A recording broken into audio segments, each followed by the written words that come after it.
What drives a person to commit such heinous acts? This question often lingers in the air, unanswered after a tragedy. The suspect, Robert Card, is still on the loose. He's accused of murdering 18 innocent people and wounding many more. According to his family, Card's mental condition had been spiraling downwards at an alarming pace. Yet despite the clear signs of distress, the danger remained unseen, hidden within the depths of the human mind. An unseen danger, escalating in the mind of an individual. Let's delve deeper into the mind of the accused. Robert Card's psychiatric assessment paints a picture of a man grappling with his own mind. He was a reliable historian, able to recount his experiences accurately. His chief complaint?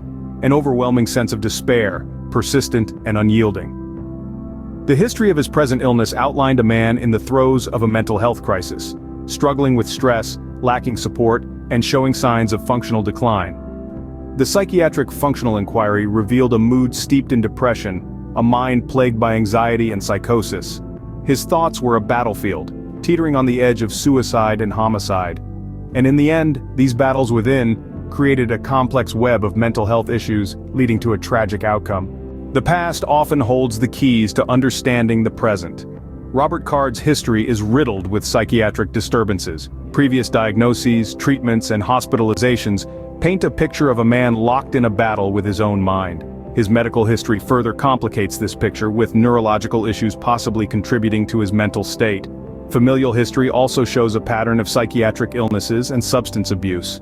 His personal history, marked by turbulent relationships and possible abuse, underscores a tragic combination of past and present, leading to an unthinkable act. And then, the unthinkable happened. Robert Card, his mental health spiraling, unleashed terror at a local bar and bowling alley.